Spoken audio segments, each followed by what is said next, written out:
My fiance Derek and I are both in our late 20s, and we're child-free. No kids, no plans on kids. He supported me through getting my bachelor's in nursing school, and now I'm supporting him through college. We live in a moderately cramped studio and are saving for a down payment on a nice house outside the city. Derek's dad and stepmother, his half-brother's mother, died in a horrific accident that I don't want to name or specify for privacy reasons. I'm trying my best to support Derek through this, and I've taken over funeral planning. Unfortunately, his dad and stepmother were both broke, and I'm currently paying for the funeral out of pocket. No one in his family can contribute. Since the accident, his brother, a young teen, has been at their aunt's house. He hates it there. Apparently, he has to sleep on the floor, and she has 5 young kids that she makes him babysit. I feel for the kid. I'm sure it's awful. Derek wants to have his brother move in with us, but I'm not comfortable sharing a room with this boy that I've met twice. I also don't want to support him. That's at least a 6-year commitment that I never signed up for. I don't even want kids. Derek has suggested we move into a bigger apartment, but our studio is about as cheap as it gets in the city. We lucked out and have been here for 5 years, and the landlord has never raised the rent. So if we move, it'll probably cost around $3,000 to move, and an extra $1,000 per month at least, not to mention an extra mouth to feed, school clothes and supplies to buy, etc. It doesn't feel fair to me at all, and I feel like Derek is using the fact that he supported me for 4 years against me. Yes, he supported me, but it was much cheaper to pay for 2 people in a studio apartment than to support 3 in a bigger, more expensive place. So the deal was for him to support me and for me to support him, not him and his brother. He just started school this semester. He has essentially 4 more years to go. That's 4 years of me having to support a household.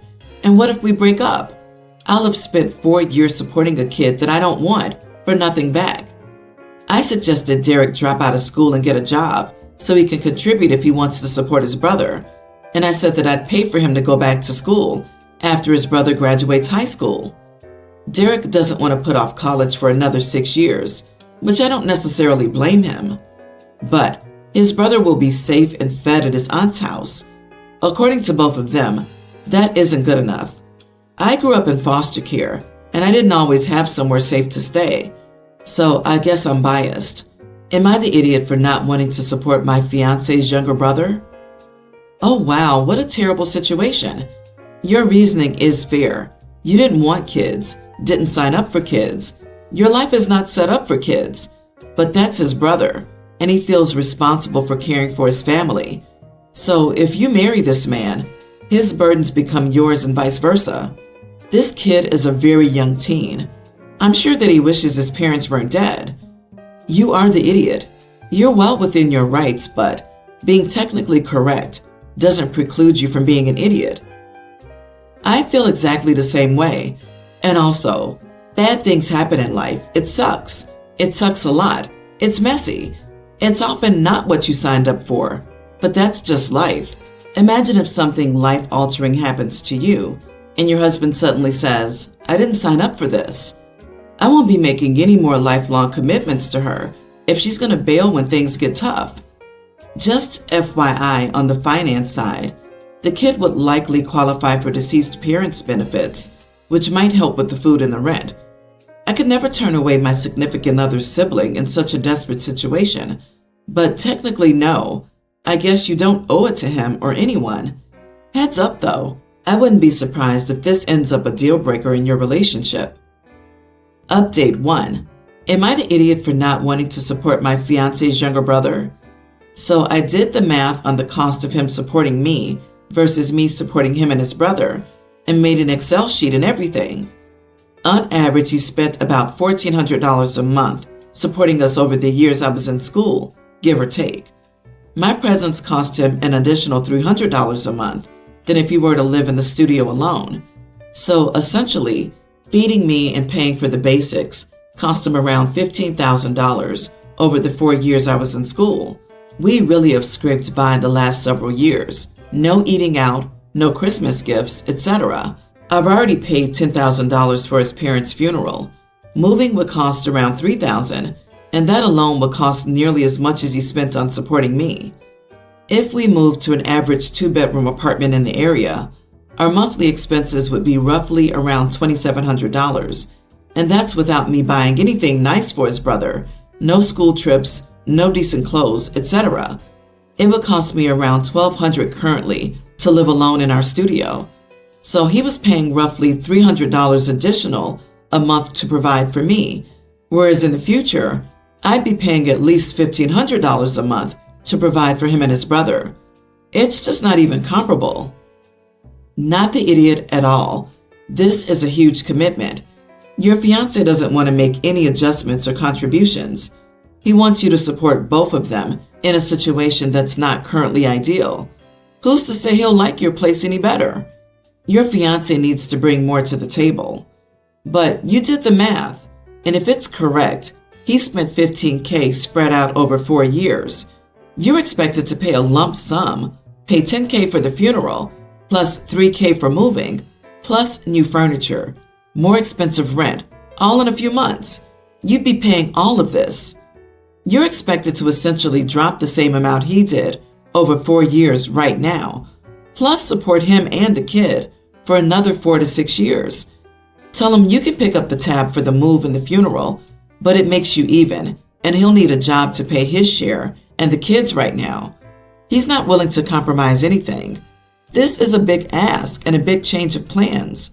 Heck, he didn't even offer to get a part-time job to cover the cost of the kid.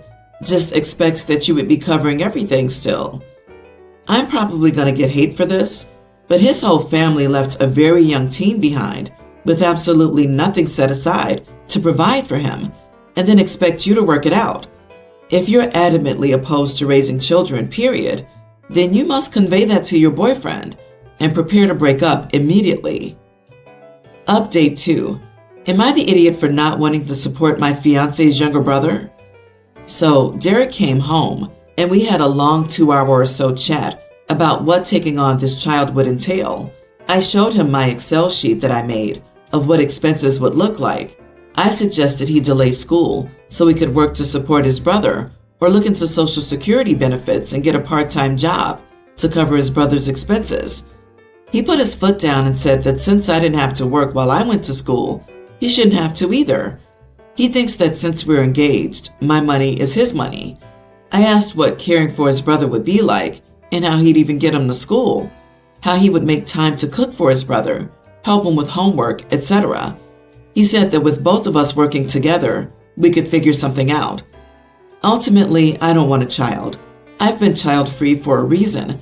It's because I care about my free time and money. I told him the only way I'd agree to take in his brother and move would be if he at least got a part-time job that covered the roughly $1,100 difference between what I'm spending to support us both right now and the cost of a larger apartment and an extra person to be responsible for. He would also need to agree to take sole responsibility for parenting him. I don't want to take him back and forth to school every day, be responsible for making sure he eats, etc. Long story short, Derek gave me an ultimatum: support him and his brother or we split. It was pretty clear he was bluffing, but I agreed. Our rental agreement is month to month, so I told him I'd let our landlord know I'd be out before the first of the month. He could take over the rental agreement. I'm currently packing my stuff to go stay with a friend, but I should be able to find a place pretty soon. Derek has been begging me to stay. He has no job or way to pay for rent next month, so I offered to calculate what I owe him for supporting me, and after doing some math on what I've spent the last 4 months, including the funeral expenses, I'll be sending him roughly $3,500. It should hold him over for at least 2 months, enough time for him to find a job. He's been begging me to stay, but I don't think I will. The fact that he gave me an ultimatum like that feels gross. He wasn't willing to work at all, and I honestly think he would have pushed all the responsibilities of raising his brother off on me. Never thought I'd be in this position, but I'll be fine. At least I can finally adopt a cat after wanting one my whole life. Derek hates cats. I may be reading this wrong, but it very much seems like your ex-fiancé wanted the glory but none of the work. He wanted to take in his brother and receive praise for taking in the poor boy, without ever actually having the responsibility of raising a child. And not only that, but he doesn't even want to contribute to the financial cost of his brother. If the roles were reversed, would he be happy to spend the extra $1,100 per month for your family member to live with you? He's not choosing his brother over you. He gave her an ultimatum, never even thinking she would leave. He thought she would bow her head and support him and raise his brother for him while he felt good about himself and went to school and didn't work. What actually happened is OP chose herself. So now Derek has to get a job no matter what, and will probably have to choose between his brother or school. My guess is he chooses school because he came off as a selfish, lazy idiot. What do you think? This right here. Now that he has to do it all by himself, who wants to bet that he suddenly can't take the kid in anymore?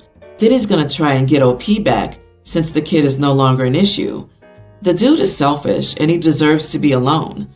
OP, you go get that cat and live your best life. Ultimatums never work out. And honestly, you're so right that his attitude says that you would have been responsible for everything in the future.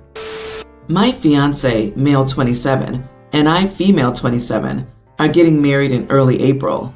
We're planning a big wedding with the help of both of our parents' financing. We invited all our friends and family, including our siblings and their kids. My fiancé and I are very excited about our wedding. Regarding the dress code, my fiancé and I are very laid back. We just want people to dress up in a suit, dress, or something else fancy. We couldn't care less about the color or design and encourage our guests to dress creatively, colorfully, or over the top. My fiancé and I are both creative people. I'm an art teacher and he works in advertising. We want people to express themselves. And while we're okay with traditional color wedding outfits, we only want them being worn if it's truly something our guests like. I have many siblings and many nieces and nephews. My older sister and her husband, both 40, have 6 kids. I still live close to all of my siblings, so my fiancé and I have a close relationship with them and know that they're excited about our wedding. My young teen nephew is a good kid, has great grades, and is the athlete of the family. As with most middle school boys, dressing up in a suit isn't exactly his favorite thing to do. And about a month ago, my sister called me, telling me he was giving them issues when suit shopping. So I sat down with him and talked to see if everything was okay. He said he didn't like anything he saw, and I told him to ask his friends for advice. About a week after, I got a text from my nephew asking what I thought of his outfit idea. He wanted to go with a sports theme. He wanted to wear a normal dress shirt and pants, but for his blazer, have his favorite NFL team on it, a lacrosse tie, and baseball cufflinks. He found all this online and sent links. He told us his mom said no, and then asked my opinion on it. I showed it to my fiancé, and we both agreed it was acceptable, and we'd love to see him in it if that's what made him happy. A few hours later, I got a call from my sister asking why I would approve it after she said no, and complained about how the outfit could reflect on her, and how my nephew needed to learn proper wedding attire. So I asked her and my nephew out to lunch the next day so we could settle it out. We went out to lunch, and my nephew and sister were explaining how his friends recommended it, and how he wanted to express his love for sports after explaining it to him that this isn't normal wedding attire. Still, my fiancé and I wanted people to be creative, so my sister agreed to buy it, and they just got all the stuff in the mail, and he loves it. My sister is still upset at me for trying to overrule her parenting, and when talking to one of our other siblings, male 38, he agreed with her that I had overstepped my boundaries. My fiancé and I are just happy nephew found a nice outfit that he likes. Am I the idiot? He told us his mom said no. You are the idiot. This is classic kid behavior, running to another resource. Mom versus dad, parents versus grandparents, etc. when you've already been given your answer. Your response at most should have been, well, let me touch base with your mom about it. And even that might be crossing the line for her, depending on your history here. As a mom, I just saw a money issue. Something like a suit is something I'd want to buy for my son for multiple occasions. The cufflinks and lacrosse tie I would be okay with. However, the NFL suit jacket, I would have said no to them as well. Although it's perfectly acceptable for your wedding, it would not be in the case for a funeral, or say a confirmation at church. You are the idiot for prioritizing being the cool aunt right off the bat without considering that your sister's concerns might not just be her being uncool or uptight, but trying to be practical and a good parent, and think beyond the one occasion of your wedding. Parenting is having to think 10 steps ahead, and you just made her life way more difficult because you don't have to do any of the heavy lifting she does and can just think about the fun parts. You owe her an apology. Won't a young teen outgrow a suit in like 6 months anyway? Look, the kid went to the event organizer and cleared the dress code with them. Isn't that what an adult is supposed to do? That's how you get kids who have safe spaces to explore their creativity. The actual people getting married wanted people to have fun and be creative and approved of the outfit. You'd have a point if this wedding required him to be dressy. My mom got remarried after my parents' divorce, and her new husband brought along my stepsister. I lived with my dad mostly because I didn't want anything to do with a new sibling and had no relationship with her. I hated that my mom treated her like a daughter. I wasn't the nicest to her, but I felt like she was taking my place. Fast forward to now and she's getting married. I wasn't invited since we have no relationship. Whatever, I didn't invite her to mine either. The issue is I'm planning my daughter's first birthday, and when I told my mom, she said it couldn't be that day because it's my stepsister's wedding, and can we change it to the next weekend so people don't have to choose which to go to? I said no. My stepsister's wedding is at 8 p.m., and my daughter's birthday is at 1 p.m. People can do both, but almost everyone on my mom's side RSVP'd no to my kid's birthday party because of the wedding and travel. Even my own mother said she couldn't make it because she'd be at stepsister's wedding and getting ready all day. I'm angry about how she can choose a stepdaughter over her own grandchild. Everyone is picking this girl who isn't even really family over my daughter.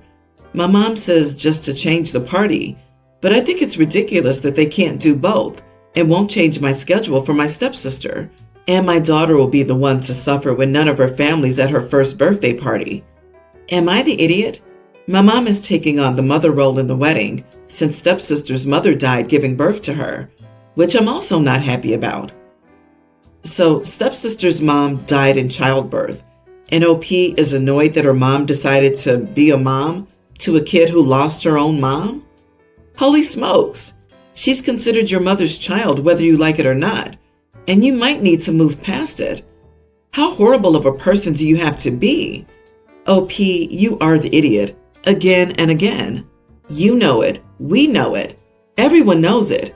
People aren't simply going to do both events. Very few people want to come to a 1-year-old's birthday party and then go to an adult wedding. You knew about the conflict and went ahead with it anyway, despite the fact that moving it would not affect your child in any way. You're trying to play the victim here when this is all under your control. Please seek therapy. Yep, first birthday parties are solely for the parents. The children have no clue what's going on. They have no concept of what a birthday is. Your daughter will not suffer because her family isn't present. Your daughter will have no idea what's going on and no memory of her first birthday party. She has no concept of time, so reschedule to a different day, as requested, if it's so important for your family to attend. Your daughter will suffer as she gets older because you're petty and have unresolved issues that should be dealt with in counseling. In addition, your daughter will suffer if you attempt to weaponize her as an instrument in your guilt in your war with your stepsister. Grow up.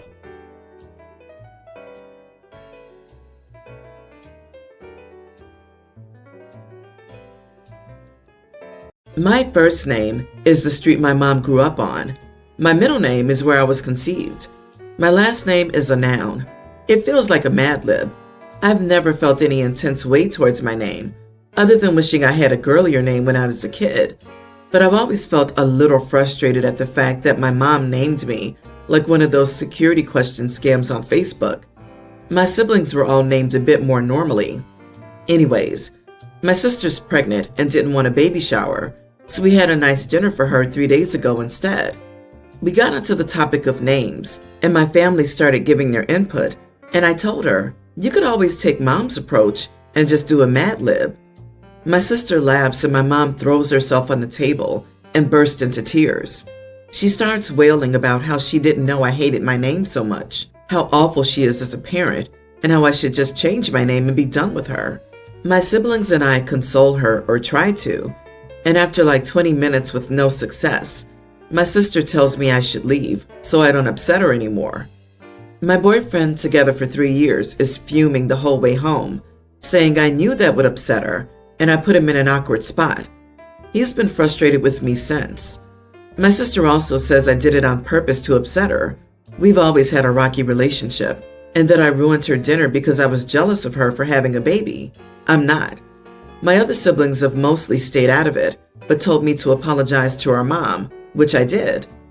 I called her and told her how sorry I was, and that I did like my name, and she started saying I don't need to lie to spare an old woman's feelings, and that she should be apologizing to me for, quote, saddling me with such a burden. I tried some more, but she just kept wallowing. Ever since dinner, she's been making 3 to 4 Facebook posts per day about how she's a bad mom and grateful that her children still love her, despite all her failures. My family has started reaching out, trying to be sure everything's okay. I didn't mean to say it maliciously. I genuinely harbor no ill will toward my mother.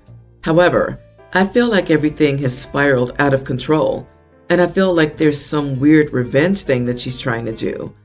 But was I mean enough to deserve the revenge? Was I that out of line? Am I the idiot for saying my mom named me like a Mad Libs? Not the idiot. You made a joke, and your mom was a drama queen about it. She's made this all about her, and is reaping a whole lot of sympathy for it. It's bizarre for everyone to just jump to her defense like that. Does she do this sort of thing a lot? Next time she pulls that crap and says, "Sorry I'm such a bad parent," just say, "Not as sorry as I am," with a dead face. You made a joke. A joke. I joke about my name all the time. Jesus, your whole family sounds like a nightmare, especially your mom. I see where your sister got it from. And tell your boyfriend to stay out of your family drama. Nothing you did impacts him in any way. No one's blaming him for this. What is wrong with everyone in this story? OP, you need some better people in your life. My goodness, there's a lot to unpack here. This was the first big issue I spotted. Why is boyfriend making this about him? And your mother sounds like the one who was jealous about your sister's baby and all the attention she's getting and not you. You made an innocent joke. Unless you regularly harp on this and have bitterly complained to all your siblings for years, your mother's reaction and theirs seems a bit disproportional. I'm really confused why everybody from mom to boyfriend is being so dramatic about this. What am I missing? Honey, I'm going to say this as gently as I can. Your family is emotionally abusive. Your boyfriend is emotionally abusive. Please, if you do nothing else, speak to a therapist. Look closely at the horrified looks they won't be able to avoid when you tell them these funny anecdotes. Everything you've told us of the jokes your family plays and your position in the family screams of emotional abuse. Your mother's behavior is abhorrent and damaging, and you're following the pattern you were taught about your whole life. It has nothing to do with your name.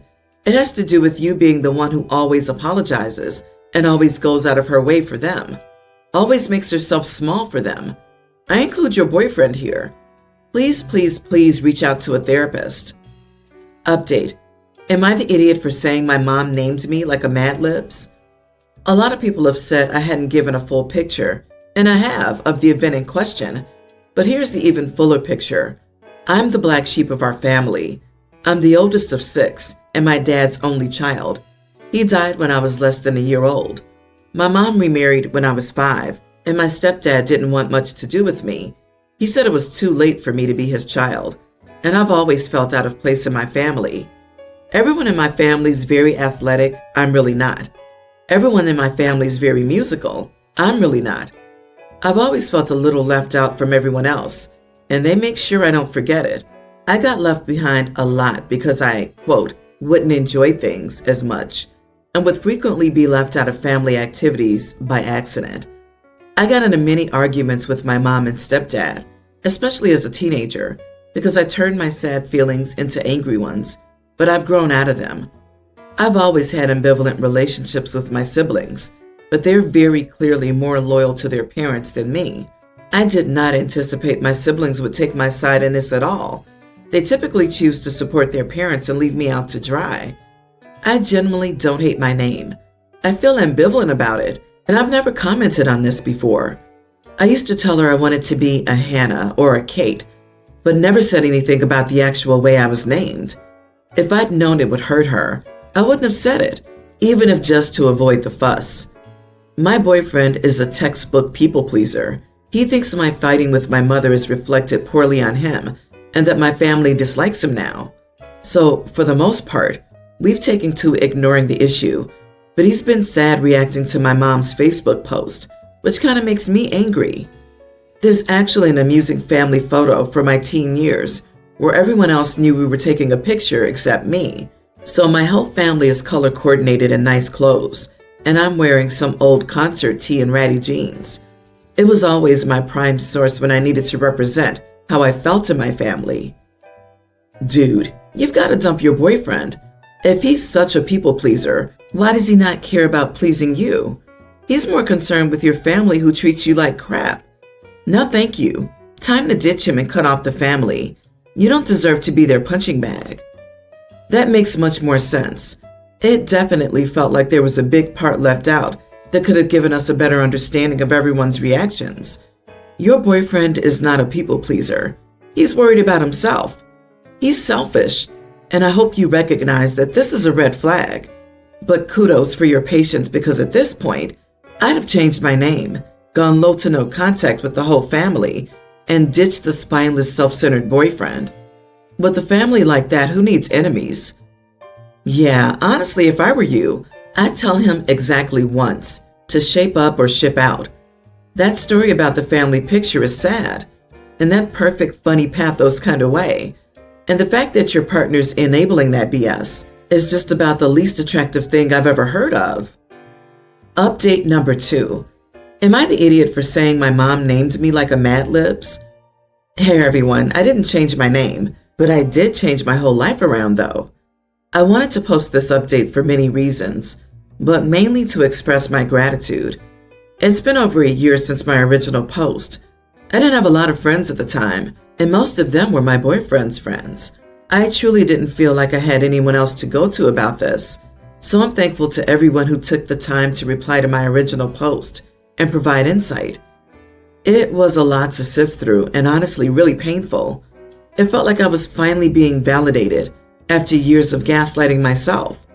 I always felt that something was wrong, but I pushed it aside to be a part of the family. The period after I posted was truly one of the lowest of my life, but also the most empowering. A lot of people told me to cut out my boyfriend, but I didn't see the point. I didn't understand the accusations of narcissism. But when I sat down with him and explained how badly his siding with my mom hurt me, how it hurt to watch him turn against me when I needed support, his response was, "You did this to yourself." That was the light bulb moment I needed. So we broke up and I moved in with my brother to get back on my feet. There were a lot of recommendations to go no contact with my mom, but I had a tough time with the idea of it. Talking it over with her was mostly unsuccessful. She kept degrading herself and sending me all these backhanded apologies that made me feel worse. Everything ended in me apologizing. My sister had her baby. The whole family visited her and she told us the name, Top 10 Very Traditional. My mom commented about me scaring her out of exercise and creativity without any crocodile tears or hysterics. It was pure hostility from her, and it was another light bulb. I brushed it off, apologized to my sister, stuck around for another 30 minutes, and that was it. That was the last time I spoke to my mom. My brother harassed me about it, so I moved out of his place and into an extended stay hotel. I got a job a few states away, got an apartment, packed up my life, and pretty much entirely started over. I haven't spoken to any of my family members in almost a year. There has been a lot of therapy, as recommended. It's been a painful, sad, lonely, and frustrating experience, but I'm also so much better off. I have new friends, I like my job a lot better now, and I'm creating my own weird little family with my pets, a family that I'm a part of. Again, thank you to everyone who provided input. Not exactly the happiest update, but for the better. What an uplifting update. It must have been tough for you, but you should be proud of yourself for taking such brave steps and building a better, happier life. I know it doesn't feel like it, but you won. I wish you the best of luck. OP, you are truly a strong person for no longer being willing to put up with such toxicity from your mom, siblings, and boyfriend, who I still don't understand why even needed to be involved in this whole thing. So many people, including me, likely wouldn't have had the strength and determination to completely change your life for a much better future. You're awesome. I'm a 36-year-old male. I have 7 nieces and nephews from 3 sisters, and we spend a lot of time together. I don't have kids of my own yet. I was an Army doctor for 3 years and then suffered an injury. I had to relearn to walk, talk, and do most things I used to find normal. I was in a coma for almost a month. This was 5 years ago. Each year, I celebrate the anniversary of the day I finally woke up, like my rebirthday or something. I always invite my parents and sisters with their families. Last week, I had the party and got the cake. My niece, a kindergartner, just recently broke her leg, a really complicated fracture, and is miserable about it. So at the party, I jokingly told her, "We're now the same. I walk with a cane, and she needs help standing up too." She found it amusing and said, "We're both superheroes now." I then told her to blow out the candles instead of me. It made her really happy. My nephew, younger tween, then threw a tantrum, called her a baby for complaining, and said he wanted to blow the candles out. I tried to move past it and told him he could have the first piece of cake. To that he said, "You and niece can shove the cake and eat crap." Wow. I said that wasn't nice, and he needed to apologize. He refused to, and then his mom, my sister, told me just to let it go and serve the cake. I said he needed to apologize or he couldn't have cake. He started screaming and crying and ran out of the kitchen. My sister says I'm an idiot for picking a fight with a kid over cake. Am I really the idiot? Geez, not the idiot.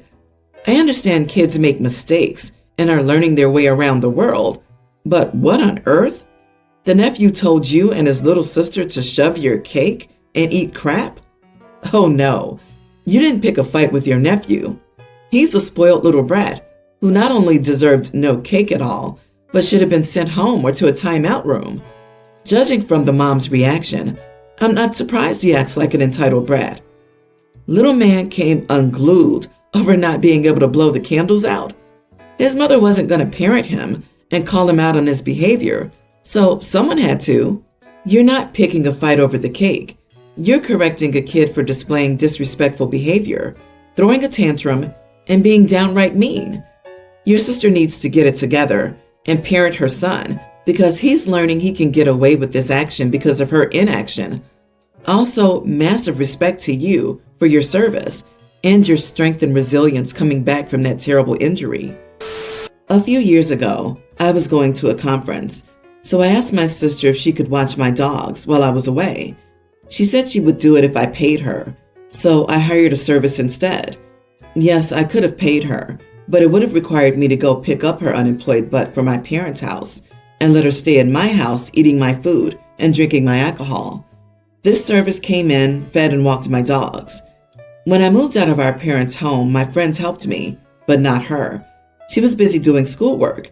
She said she'd take a break if I paid her for her time. She was watching TV. When she moved in with her boyfriend, now husband, I helped her out. She never even bought pizza and a beer. She's an amateur photographer, but pretty great, to be honest. When I got married, it was a small thing in my parents' backyard. To save money, I did everything with friends and family. My aunt lent me her wedding dress, and one of my friends made the cake. Everyone pitched in to decorate and set up and clean up. I asked if she could take the wedding pictures. She said only if I paid. So I got a bunch of disposable cameras, used those for candid shots, and paid a photographer for the ceremony and formals only. I now make enough money that I can afford to make my life easier by just paying for whatever I need. And this is what I do for most stuff now. I still do favors for friends and they often return them. My sister ended up with a nice guy and they're getting married soon. She called me last week and asked if I could watch her kids so they could go on vacation. Her husband's parents got sick and ours moved to Florida. So I said I would if she paid me. She can afford it. But now it's all about how family helps each other out. I reminded her of all the times I asked her for help, and she said I was being petty and vindictive. She tried getting my parents on her side, but they told her that she had set the ground rules for our relationship. Now she's on social media, trying to get her friends to make me feel guilty about not helping family. I probably should have responded, but I did, saying that her friends were also available to help her out for free. But I guess she burned a few bridges there too, and some called her out for always wanting to be paid for a favor. It's become a huge mess. Am I the idiot? Karma moment, not the idiot. What goes around comes around. She didn't want to help you without getting paid, so you're treating her the way she treats you. Your parents are right. She made the mess, so she can clean it up herself. The double standards speak volumes, and her going on social media clearly backfired. You were right in responding. Honestly, I wouldn't trust her at all. Blocking her on social media can help too. So she got plenty of chances to help family, and all of these were responded to with, "Pay me." This is a clear case of you made your bed, and even your parents agree she's wrong. The only thing I would maybe do differently here would be just to tell her and list all the requests for help you have given her and her standard response to those requests. So basically, she trained you in how to respond. How can she be mad about this? She sounds like a selfish witch with a capital B, and everybody knows it. Apparently, you're not the only one who's had this experience with her. She's dug her own grave with you and a bunch of others, so let her bury herself in it. I can't stand people like her.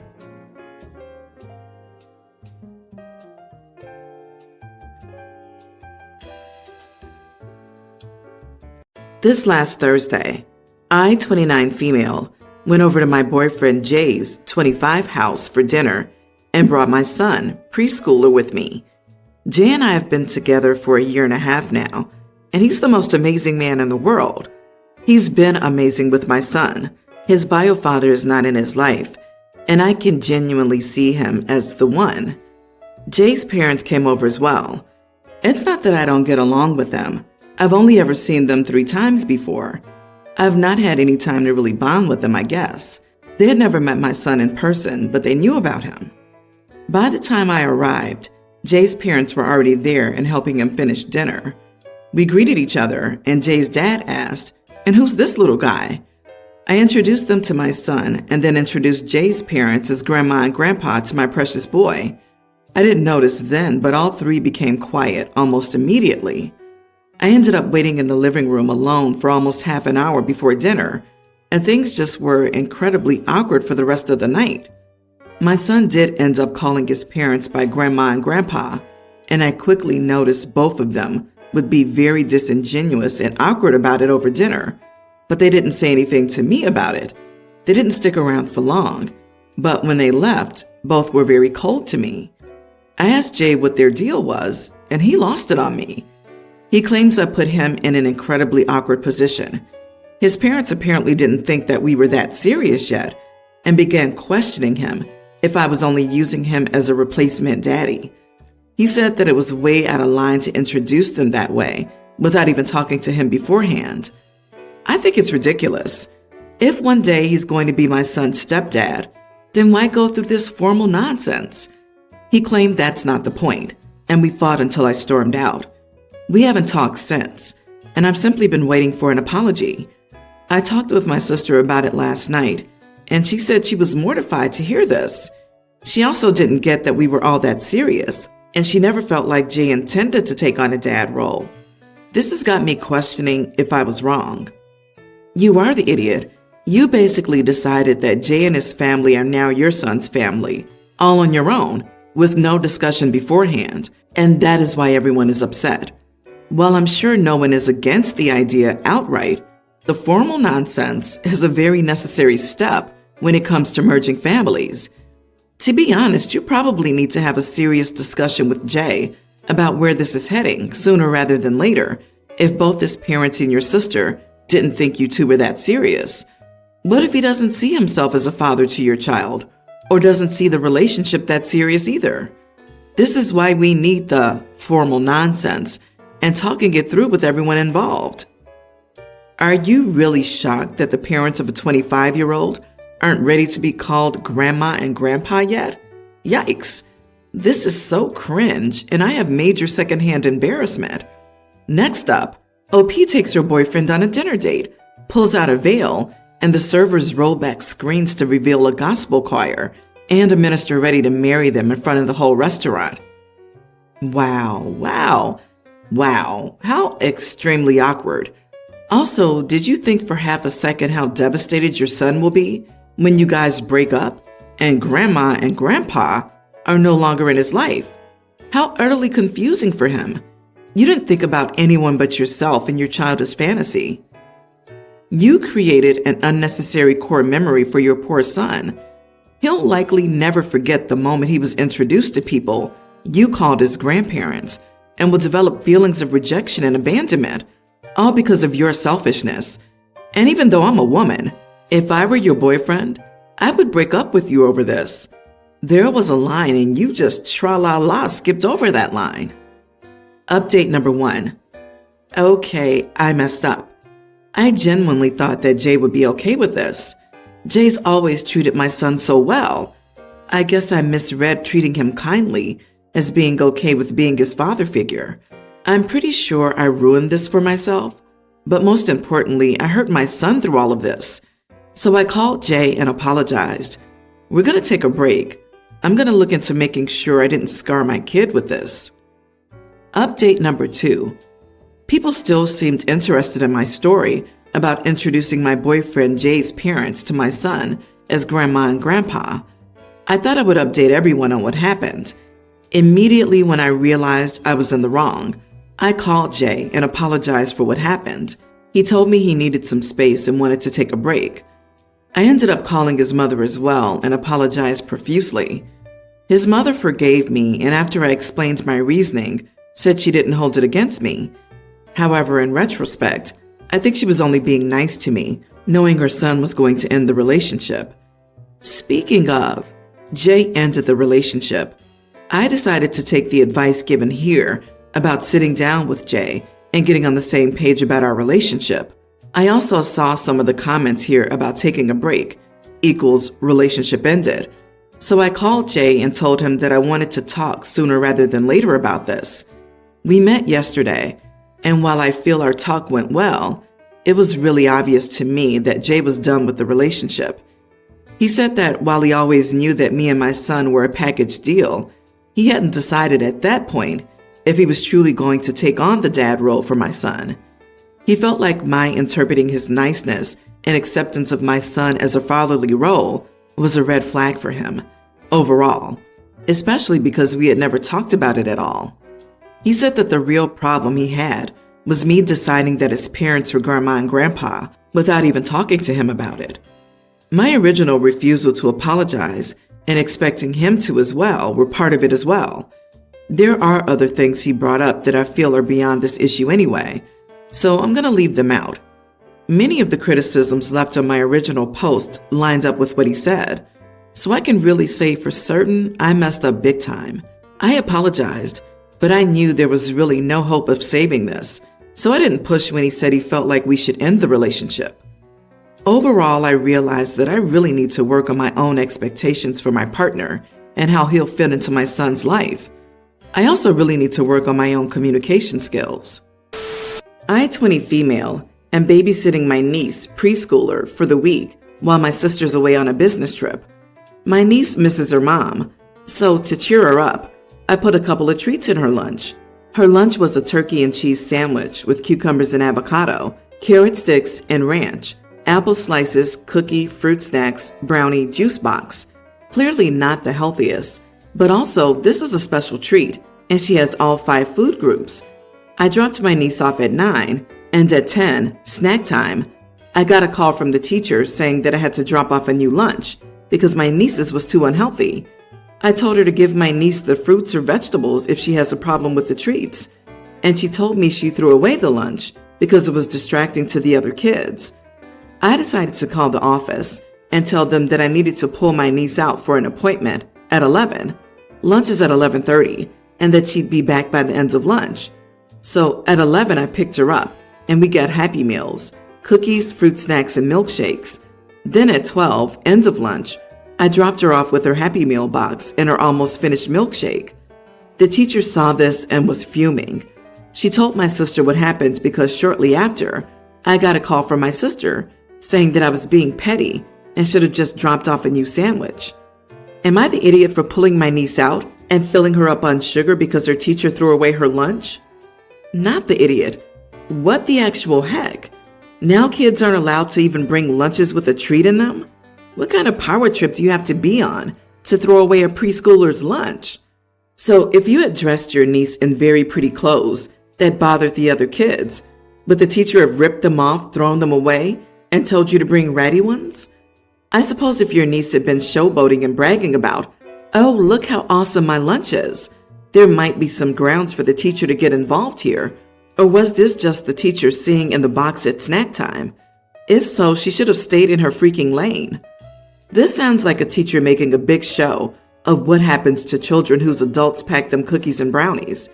It's meant to make the kids keep the parents in line. Mine protested when I wanted to pack them some leftover brownies from last night's dessert, and of course to prevent food envy in the other kids. The teacher went all the way overboard though, and threw out the healthy items with the unhealthy, so she can reimburse OP for those. If I were OP, I'd have marched into the middle of the class in front of all the kids and handed the teacher a bill, demanding they immediately reimburse me for the food they recklessly wasted. Of course, I'd also like to ask them, how could they ever waste good food like that, knowing that there are starving people in this world? If they want to make a big show of things, then they can darn well expect the same in return. Avocados are not cheap. Food isn't cheap. So my daughter is a young teen, and I had agreed to let her go to a sleepover at one of her friends' houses. Her friend has been over to my house a few times, and I've met her parents a few times too. So I dropped her off last night, and maybe 3 hours later, I got a text from my daughter, who was in a McDonald's drive-thru, and told me that they wouldn't get her anything to eat and won't let her have any snacks. I called her, and before she said anything, I could hear them laughing about it. Luckily, that McDonald's was on the way to where I was driving to, so I went there and spotted them. My daughter ran to me and their faces looked shocked. I said not to call or message about interacting with my daughter ever again and left. I'm not being told that I was inconsiderate of their possible situations because they might be on a budget, but my thing is, if they were, why the heck wouldn't they tell me this? I would have gladly given my daughter money instead of you sitting there laughing about not feeding my kid. Not the idiot. Your daughter contacted you because she was uncomfortable in the care of other adults. She ran to you, obviously wanting to be extracted from this situation. Your first duty is to your child. You did the right thing. It seems they only invited your daughter to make fun of her. Agreed. I would also ask some careful questions of your child. If she ran to you, there might have been more going on. Being upset and humiliated is enough for some children to literally run to their parents, but not all. And if they refused to buy her food at McDonald's after inviting her over and laughed about it, what else happened or happens at their houses? Who else doesn't get McDonald's and laughed at for it? Honestly, if you are on that tight of a budget, you can't afford to feed your daughter's friend. Either don't invite her to the sleepover, or you just maybe don't go to McDonald's. I'm glad your daughter texted you and you didn't hesitate. She won't forget how you showed up for her. I'm amused by their surprise when you rolled up to that Mickey D's to rescue your daughter from that situation, essentially. What the heck did they think was going to happen? Those people are mean. I'm glad you were there for your kid. I, 27 female, have 3 children, a male preteen, a young male child, female toddler. My partner and I both work, but since my hours are more flexible, I've picked up most of the childcare, such as dropping the children off at school/childminder, picking them up, taking them to the park, doing homework, etc., as well as 50% of the housework, so meals, ironing, etc. My partner will help after a little nagging, and he'll usually take the children to the park on the weekend. Last week, I didn't feel good come Saturday, and I felt awful dizzy, had headaches, hot flashes, etc., and I was just so tired. So I asked my partner to care for the children that day. My youngest is clingy. She gets upset whenever I leave the room and goes through a phase where the only word she knows is no. So my partner was in and out, asking for me to handle it. My middle child has a habit of asking me to do something or where something is, while not even considering asking their dad. Partner came in and asked if I'd help settle my youngest, as she requested me. I refused and may have snapped that he's her dad and to leave me alone. I will admit my final fuse was when my middle child came in crying because apparently my oldest was looking at him funny. So I told him to tell his dad, and when he left, I locked the door. My head was killing me, especially around a crying child. My middle child was upset because he thought he'd upset me. My partner was like, I know you're sick, but just offering cuddles to the children would have been nice, and I needed help. You know the youngest gets upset without you, and apparently you're the only one who calms her down. It's not that he's not around that she's unsettled. It's just natural for children to pick one person, and the doctors have said she'll grow out of it. My partner's upset, although even a week later, I'm still feeling dizzy with hot flashes. He just wants an apology, but I just don't feel like I need to. Am I the idiot? Not the idiot. Your partner needs to grow up and start being a father. You're entitled to your own time, Mama. I'm glad you're feeling better.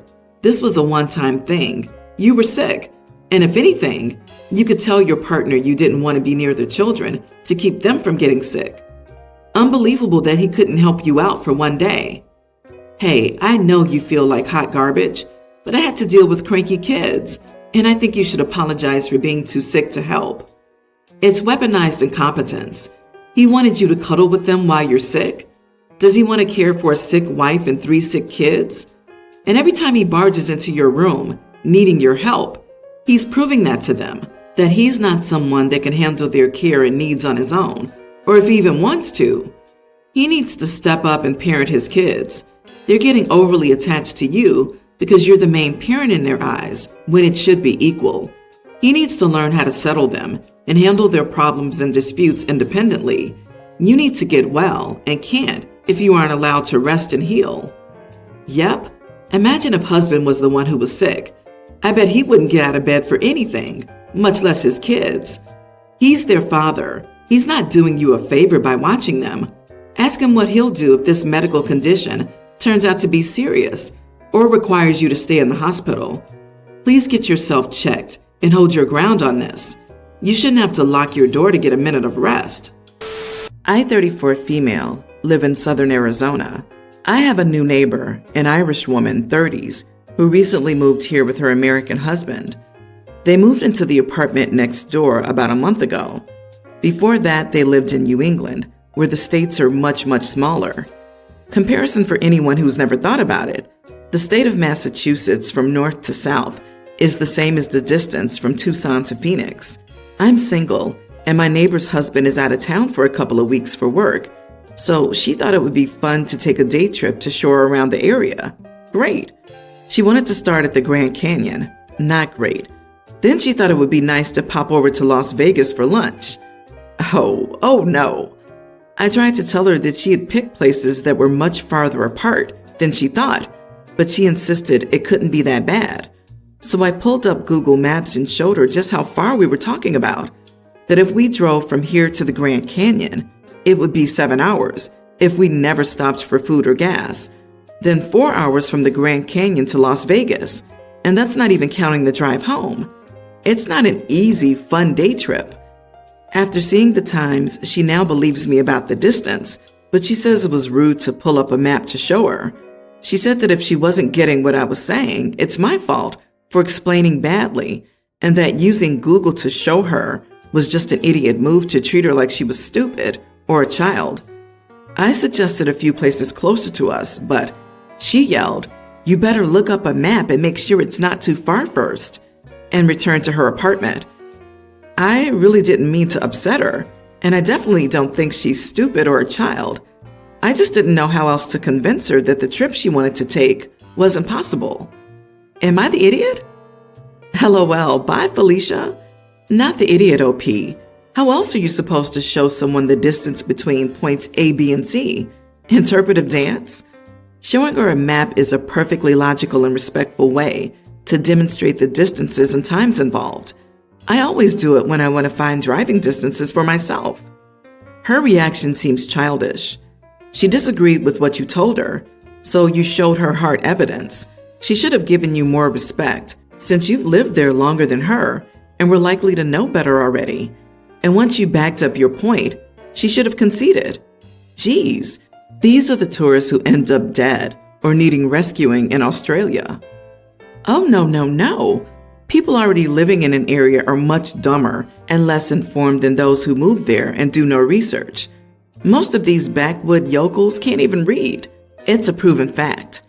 She was likely embarrassed that she made such a basic mistake, and rather than thanking OP for educating her and blaming it on her own past experience with much smaller states and regions, she took out her embarrassment on the OP.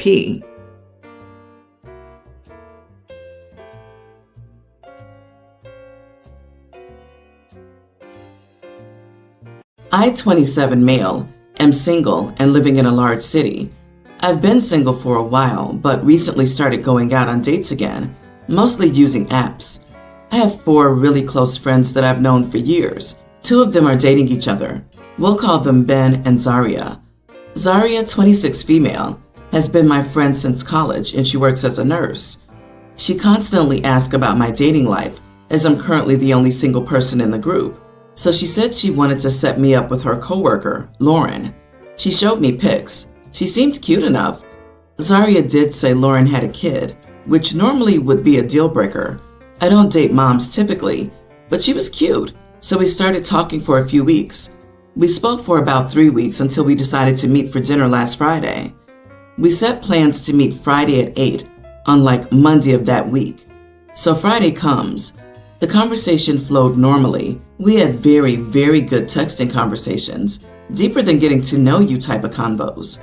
When I arrived at the restaurant, she texted me that she was running late. She showed up 25 minutes late. I was waiting at the table and she apologized and sat down. We talked for a bit, and everything felt awkward, like the conversation wasn't flowing as it had in the text. I try not to be judgmental, but she wasn't even dressed up. It looked like she had just left a gym class. We were at a nice brewery, and she was wearing yoga pants and a tank top. I don't think she did her makeup or anything. The waiter comes by and I just ask for water. She orders 2 shots for us, then proceeds to order the most expensive cocktail on the menu. I was already feeling funny about the whole thing, but then we started talking about what we wanted to eat, and she said she wanted a steak. And then she ordered some charcuterie board that was like $30 for an appetizer. I'm not broke and don't mind splurging on dates, but I'd seen enough and excused myself for the bathroom. I then walked out to my car and left. I blocked her phone number. Well, my friend Zaria lost it on me this Sunday, saying she heard what happened, and it was rude and embarrassing. It was wrong to stick her friend with the bill for my things too. I said I only ordered 1 beer while there. I didn't order food before I left, but I'll gladly Venmo Lauren the $6 for the craft beer. But I'm not apologizing for leaving the date. I explained all of what happened, but Zaria, being a girl, didn't get it. My other friends think I was totally right to leave. But am I the idiot? You are the idiot. You make an excuse for why you have to leave, instead of sneakily running away. You're a 27-year-old man who doesn't know how to communicate. You tell her you're not feeling the date, offer to pay for your part, and then leave. You don't run away because you can't handle confrontation. Jesus. So you spent 3 weeks conversing with this woman to walk out without a word and block her? Wow, that's cold. You have terrible communication skills that won't work in any relationship situation. Can't imagine why you're single. Oh gee, golly. Did you wear makeup? I love how you just assumed that she wasn't planning to pay for herself and bounced, leaving her to pay for you. So what if it was just a $6 beer? It's incredibly rude. And complaining she didn't put on makeup? Yep, prime idiot, dude. And single for a reason. A lot of reasons, actually. My late husband, Adam, 36, passed away a month ago. I live in the house that he owned. I still need to do something concerning inheritance. Unfortunately, his brother lost his job and place and moved in with me a week ago. I have to admit I wasn't too pleased to have him move in with me, but I had no choice after I got talked into it by family, and since we had the chance to help each other grieve. Here's the situation. He started randomly walking into the bedroom and excusing it as needing to borrow something from Adam's closet. He wears his clothes and even started using his stuff, razor, laptop, etc. He also got his hands on his piano, which to me felt disrespectful because Adam wouldn't want it touched or moved. I tried to have conversations with him about what's allowed, what's not, but he'd throw the "would Adam want you to treat me like that?" line at me. It made me feel frustrated. I started contemplating telling him to leave. Now the current conflict. I finally opened Adam's closet and found a box full of wrapped gifts. I read the paper at the bottom, and he wrote that he had given me a gift for next year's occasions in advance, since he knew he wouldn't be around much longer. I was absolutely stunned. I looked at the gifts but didn't open them. There was a gift for my birthday, Valentine's, our wedding anniversary, Christmas, and so on. He said he wanted this gesture to also serve as a comforting method so I wouldn't feel so devastated, since we know that grief gets tense during these times. I couldn't believe it. He was always this thoughtful, but I never knew that his thoughtfulness could reach this level.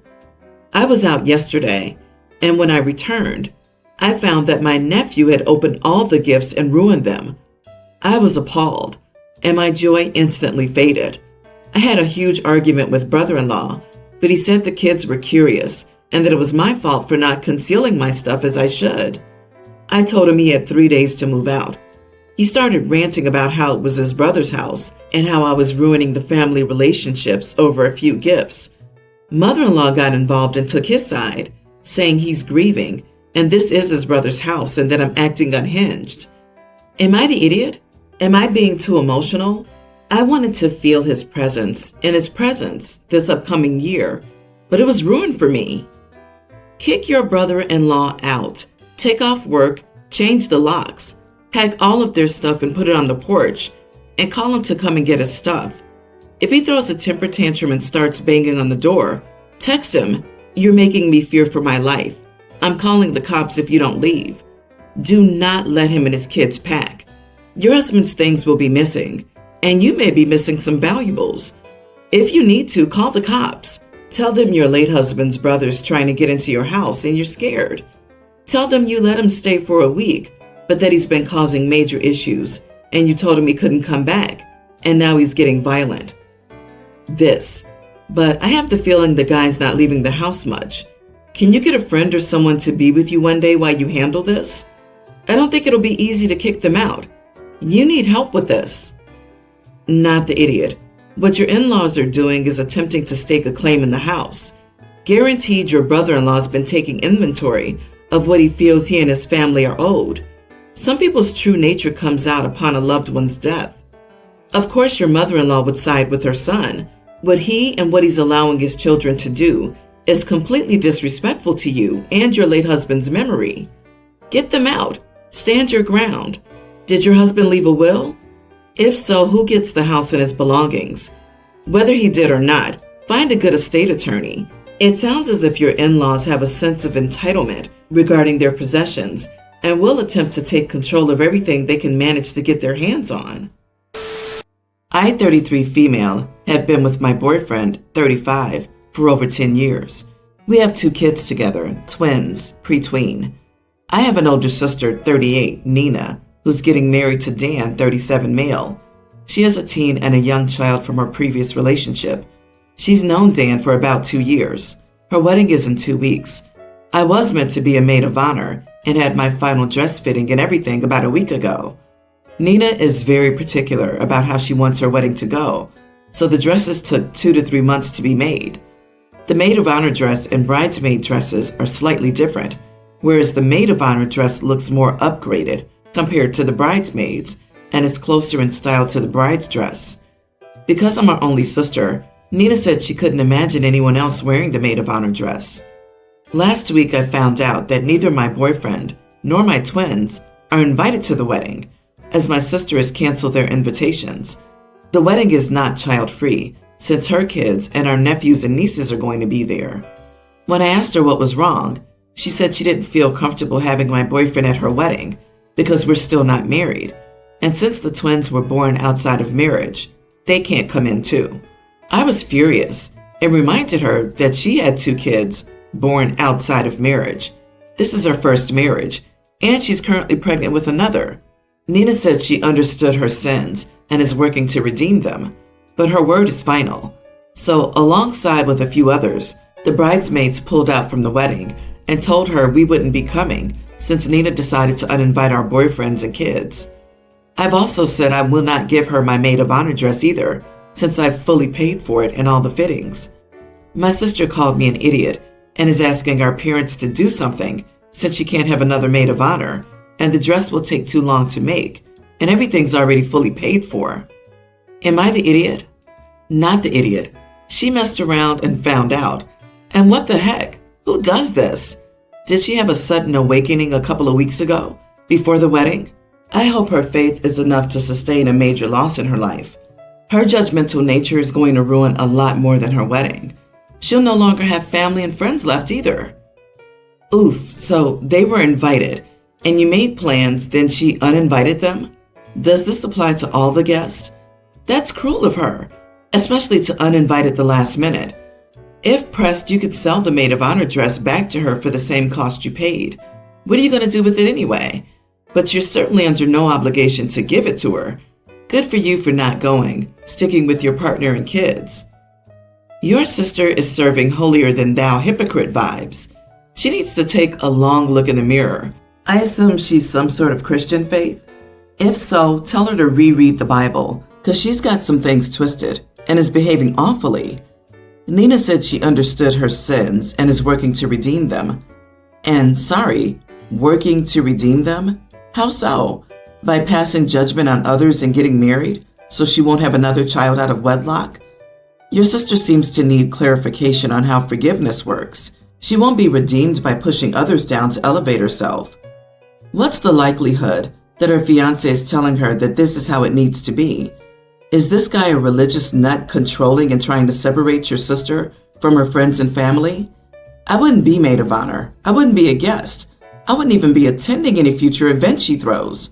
Not inviting your boyfriend after 10 years is bad enough, but not inviting her flesh and blood, your twins, just because their parents aren't married, is so judgmental and hypocritical that I would refuse to have anything more to do with her until and unless she proves she's redeemed herself. My wife, 41, of 4 years, and I, 45 male, have a blended family. She and I both have a daughter from our previous marriage. Her daughter's a pre-tween, and my daughter's 1 year younger. I was raised by a dad who made a good salary, but blew every dollar he earned. As a result, I've always lived frugally and hate conspicuous consumption with a passion. Now, my wife and I are economically stable. She's a travel nurse, and I own a contracting business. We've agreed that we would not raise our kids to be indulgent spenders.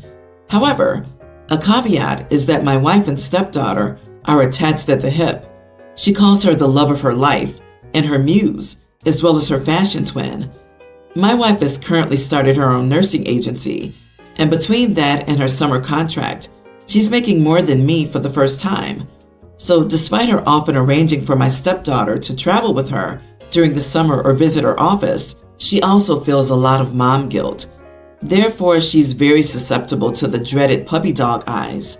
The puppy dog eyes convinced her to fork out money for membership to a mini golf place my stepdaughter got bored of after 2 visits, and it worked today at the mall. We first went to get the kids new backpacks and then went across the mall to Bloomingdale's because my wife was getting interviewed by a local paper and needed something to wear. When we were there, we split up because my stepdaughter squealed, "Twins!" and went to help her mom pick out clothes. I found a place to sit down with my daughter because I needed to answer a few emails. I returned to Earth because my wife and stepdaughter had disappeared, and my daughter said she saw them go down the escalator. We go down and find them at a jewelry counter.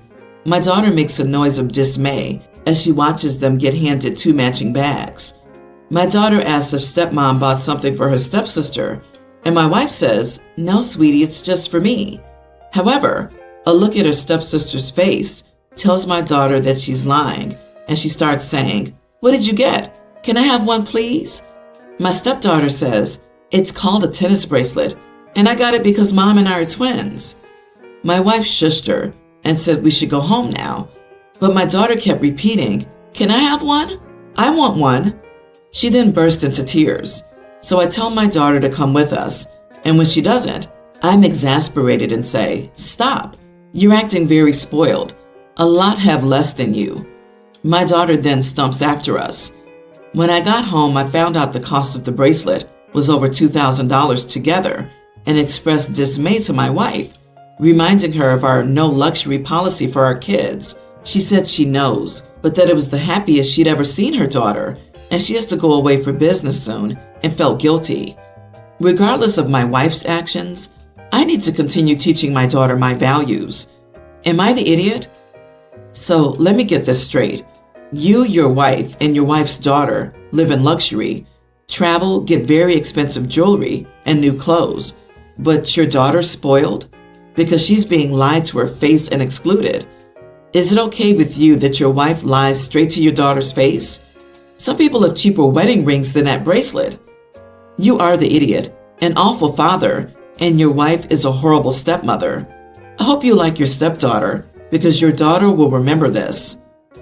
Not to mention how this particular incident played out. Stepmom and daughter head off together to bond as twins, while you ignore your daughter to answer emails. What values do you think you're instilling? That no one in her family values your daughter? Job done. Basically, you're telling your daughter that she's wrong for feeling excluded, when that's precisely what your wife and daughter are doing. Your wife has never accepted your daughter, and she never will. So you will continue living in some fool's paradise, demeaning and devaluing your daughter. So sad that she can't return to her bio mother and is forced to live in an emotionally abusive environment. Disagree. OP's wife lies to OP's daughter because she knows OP is too cheap to buy stuff for his own daughter and doesn't want her to feel hurt or left out when she buys it for her own daughter. It sounds like OP and his wife have separate finances for each of their own daughters. So I won't say she's a horrible stepmother. OP is definitely the idiot for his treatment of his daughter. I'm in a group for disabled parents. The group is not for the parents of disabled children. It's for the parents who have disabilities. While many of our members have a child or children with disabilities, that's not why they're in the group. The group's purpose is to have a support network of other parents with disabilities, free of the stigma and condescension disabled people with children so often face. Last week, a woman messaged our group about joining, and we gave her the information for our next meetup. At the meetup, she arrived with her son, who was in a wheelchair. He was a very sweet boy and played well with the other kids. The mother sat on her phone for most of the meetup and didn't participate much in our discussion topic. During one of our attempts to include her in the conversation, she did mention that she's not disabled in any way. I mentioned that this group is for disabled parents, and she responded that her son is disabled. That's not really relevant. We moved on, but at the end of the meetup, we told her she couldn't be a group member because it's a support group for parents with disabilities, and she isn't disabled. She was very offended and kept talking about her son. One of the other members explained that this group isn't for the kids, it's for the parents. There are play groups for disabled kids, but we're not that. Yes, our meetings are child-friendly, but that's for logistic reasons because childcare is expensive. This group is our safe space, and she's intruding on it. She told us we were hypocritical, called us names for excluding her son, and left very upset. We feel bad, but also this isn't a play group. It's a support group. Were we unfair idiots? Not the idiots. She didn't participate in the meeting, and she called you all names when she was told the group's purpose. Maybe she's stressed and thought she found a group for her kid, but that doesn't exclude her behavior. Y'all shouldn't feel bad about that. There are groups I'm sure that she and her son would actually fit into. She thought she found free childcare. I think this woman underestimates your struggles as disabled parents and is missing the point. The fact that she said she had no disability when you tried to include her in the conversation also is a red flag of ableism. You were 100% right to kick her out. She was invading your safe space. It's called selective listening. Narcissists are fantastic at this. It doesn't matter what words are coming out of your mouth or others. They only hear what they want to hear. Then when confronted, the blame is always put on someone else. Ignore it and move forward.